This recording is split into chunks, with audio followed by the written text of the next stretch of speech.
Yo, yo, yo. Back again for another Power Plays Palace. Whoo, man. Let's get it in. Let's get straight to the charts. Um, so on yesterday, we had a pre-market high of 746.72 and a pre-market low of 745.02. And what we're going to be looking for is if SPY was to break out long, we was going to be looking at targets at 748.73, 752, 750, 752, and 754. And if we had a pullback before that, we were going to be looking at targeting 746.72, 748.73, and 750. And on the bearish side, if we had SPY to go up and test the highs and then reject and come back down, we were looking at 745.02 and 743.50. And if we got the pullback early and everything pushed down, then we was gonna be looking at again the 743.50, 741.52, 740, and 738.50. So let's look at SPY on the charts and see what it did yesterday. Boom. Alright, so y'all see me looking at this pre-market over here. Got a little gap down, but we'll talk about that. Alright, so yesterday what happened was SPY opened up right here at around 746.30. Pulled back to 744.18. And then from there, SPY went up. It went all the way up to 749.04. And then it pulled back to 748 at one point during the day. But it pretty much consolidated for the rest of the day. And that was from basically 12 o'clock, 12:55 to 1 o'clock to 4 o'clock. SPY pretty much just consolidated. And so that's where we are with the SPY yesterday. So if you came in, it pulled back here, 744.18. And then it pushed all the way up to 749.04. And then it consolidated. So that was a good $5 move. And let's compare that to what we had on the chart. And what we were looking for is if SPY pulled back, then we was going to be looking for targets at 746.72 and 748.73. Now, of course, it pulled back a little lower than the 745.02 area, but it still, it pushed back up a couple of levels. So, it could have been a great day, depending on where you got in and when you did it, because it was a clear $5 move back up once it went down to the 744 area. So that's something that was cool. You would have had to do it between when the market opened and pulled back and 1 o'clock to kind of see all of that move. But that's where the move was yesterday. And so let's look at the chart for today.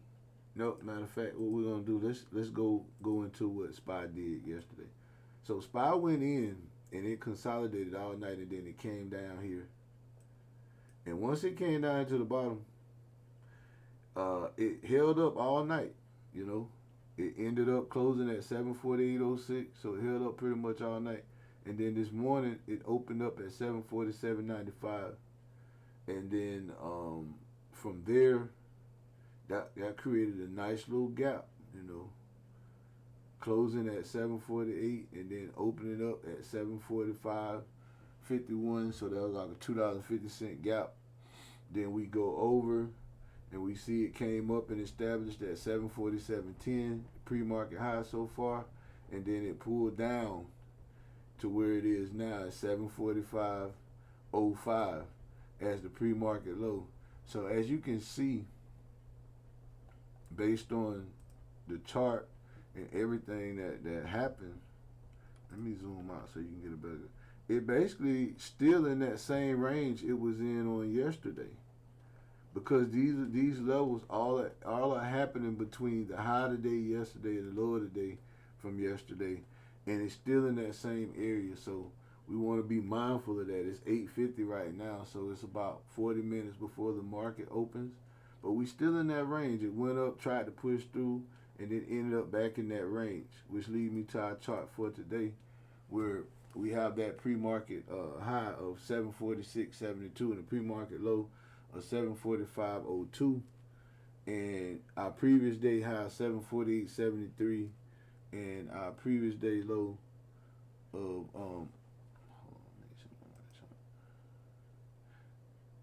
on, y'all, I'm on the wrong chart. I'm sorry. Previous day high 749.04. Previous day low 744.18. Pre-market high 747.10, and our pre-market low is 745.05.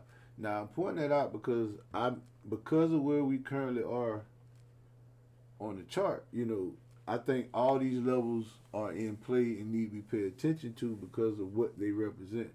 So what we're gonna look for, if SPY can come in and push above the pre-market high, and we'll set our stop below 746, and then we're gonna target 749.04, 750, 752, and 754. We're gonna try to get back and touch those levels. If we get a pullback and we do not, push towards the pre-market high before the market opens, then we're going to target 747.10, our pre-market high, especially if we pull back to that pre-market low area before it pushes up, something that, we've seen it do. Then we're going to shoot for the 749.04, the 750, and then the 752 and 754 after that. So then you can have a nice idea of what to target.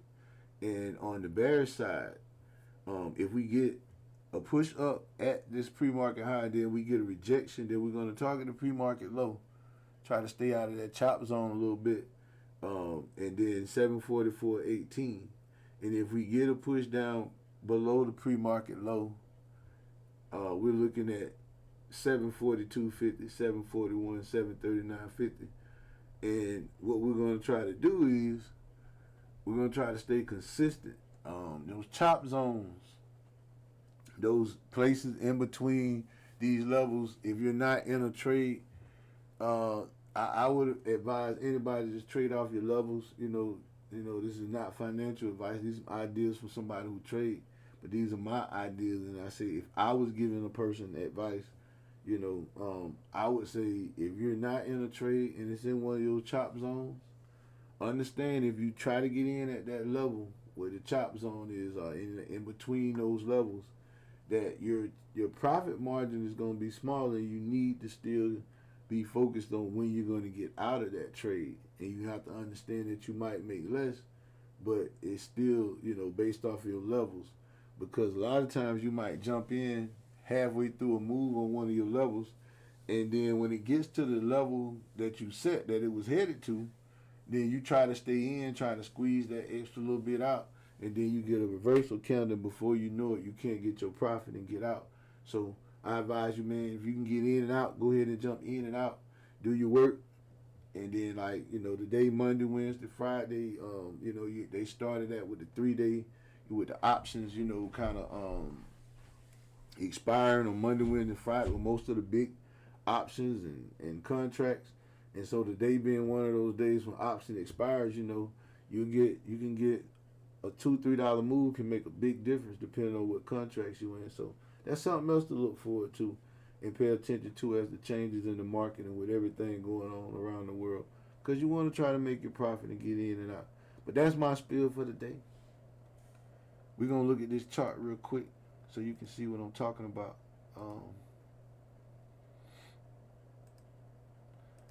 With that gap, man, right now you see we look like we working our way here. Yesterday this thing sat around here and then took off when the market opened. It could happen today, and we're going to try to see. But that's our trade plan for the day, man. It's Power Plays Palace. And if you want to join us at Power Plays, please do. I will leave a link in the description so you can join our Discord if you want to join our Discord. And I'm going to start posting my Facebook page, our Power Plays Palace Facebook page, our Power Plays Facebook group, We do post this chart in there and on the Twitter page, Power Plays. We definitely post the chart, so if you want to download the chart and kind of keep it as a reference while you're trading, you can definitely download that. I also put it down in the link in the description so you can download the video. I meant the actual chart that I put up every morning, and you can use that if you want to. Not financial advice, just some information provided. And so that's where we are right now. I look forward to everybody. You're working with everybody and seeing everybody. If you get something from my videos you like, man, listen. Like, share, and subscribe. Leave a comment, and we'll get back with you, man. And I appreciate all the support. Y'all keep working, man. Power Plays Palace, man. One day at a time. But we'll see y'all tomorrow, man. We out of here.